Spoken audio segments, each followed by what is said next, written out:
Good evening and welcome to the Whiskey Lover Society with me, Gert Retief, and tonight we are talking about Johnnie Walker Blue Label. Now, a little bit of a background story. This is something that I grew up with in South Africa, Johnnie Walker. Of course, the red labels, the Johnnie Walker black labels, that was already high tier for us.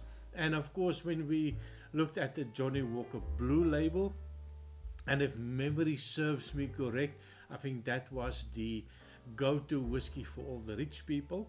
That is the whiskey that is unaffordable for most people in South Africa, and that was the golden standard if you want to impress somebody to buy a bottle of Johnnie Walker Blue Label. So through my journey with regards to whiskies, blended whiskies, Scotch, you name the country, I've tried a lot of these whiskies. So I was always at the back of the mind, I haven't tried a Johnnie Walker Blue Label. The only thing that stopped me a little bit of buying the Johnnie Walker Blue Label, of course, is the cost. It is not a cheap bottle of whiskey. It is supposed to be a premium blended whiskey, and but I think you cost us around 250, 260 euros for the bottle. So I'm not sure if I was willing to buy that to try it, to make sure if I like it or not. Now, it is bottled at 40% ABV, and that for me is already a little bit of a shame that you're supposed to have this high-end premium whiskey that is bottled at 40% ABV. So for me, at that price was a little bit of a no-go already. With a little bit of digging, I did find out it is a 80% malt whiskey, and there is a 20% grain whiskey component to it. So I got an opportunity to taste it over the weekend. I had the privilege of flying Emirates first class from Dubai to Brussels, so quite happy with that upgrade that I got from Emirates. And of course, I could not bypass the opportunity to taste their high-end whiskies that they had available. So one of them was the Johnnie Walker Blue Label, and of course soon after takeoff I grabbed the steward and I asked, can I have the Johnnie Walker Blue Label? And of course it came with the food. So I was also a little bit curious, what is the difference between the taste if you are on board at 36,000 feet? Does it make a difference to the taste of whiskey? Does it make a difference between the taste of food? Some people say it does. The air is a little bit different, I'm not sure, but I was quite willing to give it a try. So I got myself the Johnnie Walker Blue Label. They also had the 21-year-old Chivas Regal Salute, a Royal Salute. I will do a little bit of a video on that one a little bit later. So on to tonight's whiskey, Johnnie Walker Blue Label. I was generously donated a nice sample bottle of this whiskey as well. So on the aircraft, the first thing that I did notice, the wrong glass of course for nosing the whiskey, but it did have a nice nose to it, and that I really appreciated on the whiskey. And of course, as soon as I tasted, I was in, maybe there's something, the difference of the taste of the alcohol, specifically when you combine it with the food that was served on board. I will also put a little bit of a picture of some of the food that was served on the flight. Absolutely fantastic, but I do realize that they could have a little bit of an influence on the taste of the whiskey, especially with the combination of food. So I got a little bit of a sample as a takeaway. Thank you, Emirates. And I thought I'm going to do a quick review on it today, just to do a little bit of a comparison between the taste on the aircraft and the taste when you have your feet on the ground. So color wise, they don't say anything about color. I did try to find out information. The Johnnie Walker website is just terrible. Almost no information. The only thing that they brag about is one bottle, one cask out of 10 1,000 cars is good enough to come here to be added to the Johnnie Walker Blue Label name. As from that, a little bit of a nosing and tasting notes, but that's the only thing that I could find.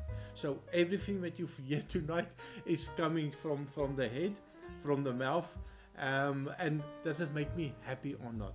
Now, considering I've been wanting to try this for maybe about 35 years, maybe almost 40 years already, I've had my eye on the Johnnie Walker Blue Label.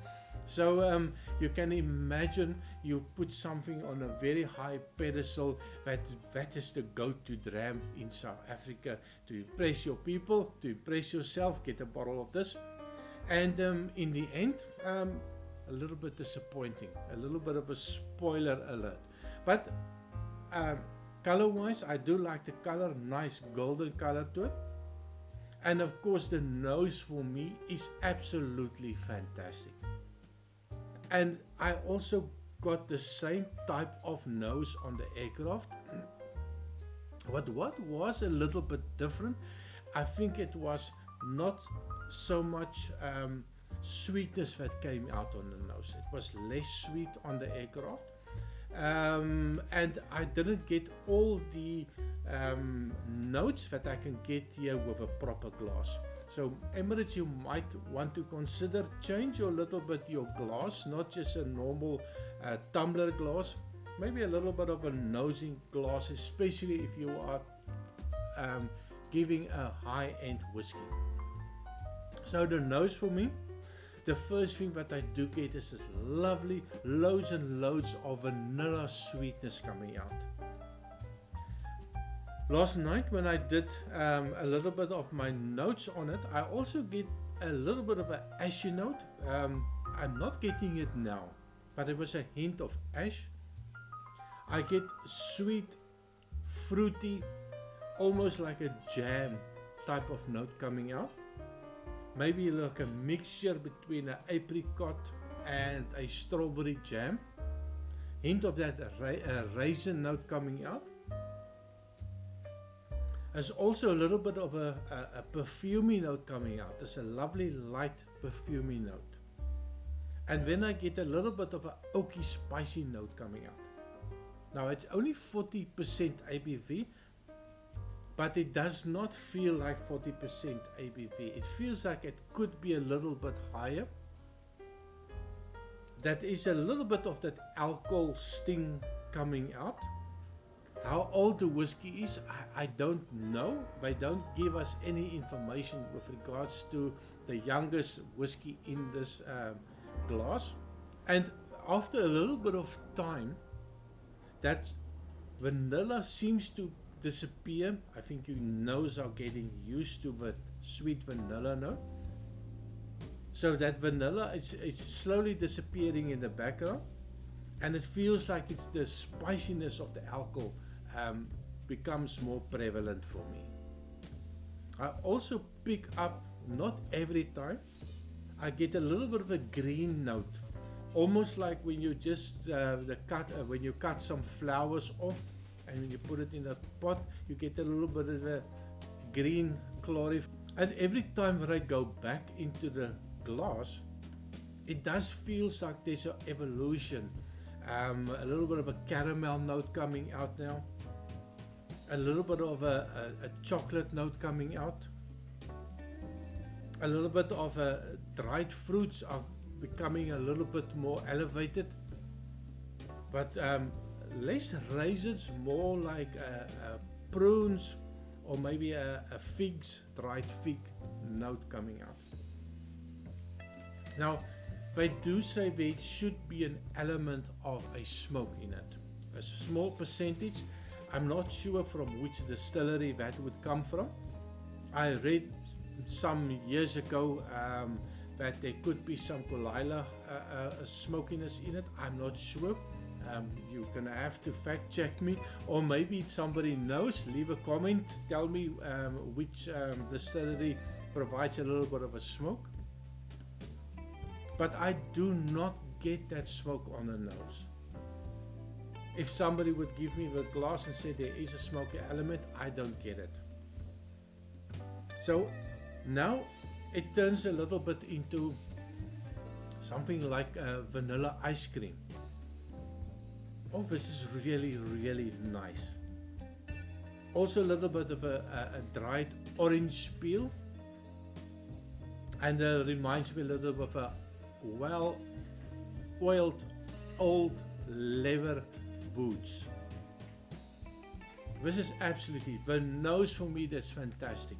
Now on the ground, instead of 36,000 feet, there's a big difference on the nose. I did not get all of this lovely nosing notes at the aircraft, which is a shame, but come to the ground, oh, this is really nice.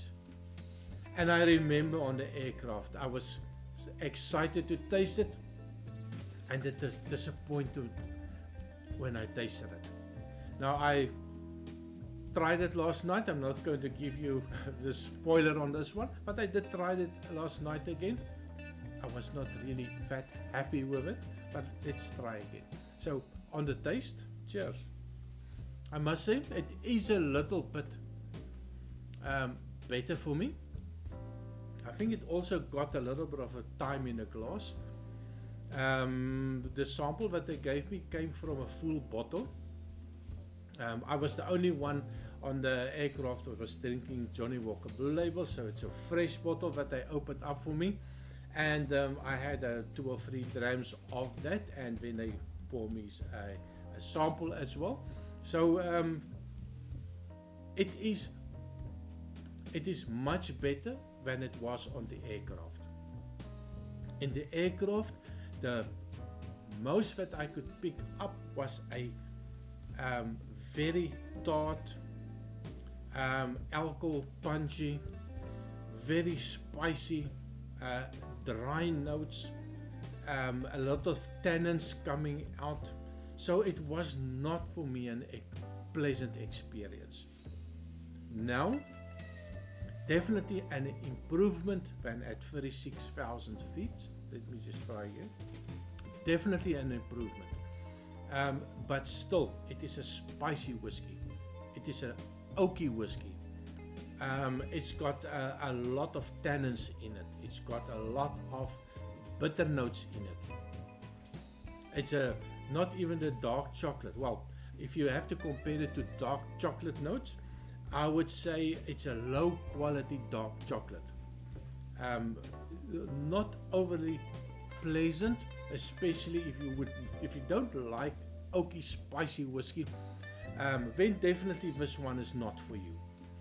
At that price, it's going to be very difficult for me to recommend this to somebody that like the sweeter type of whiskies.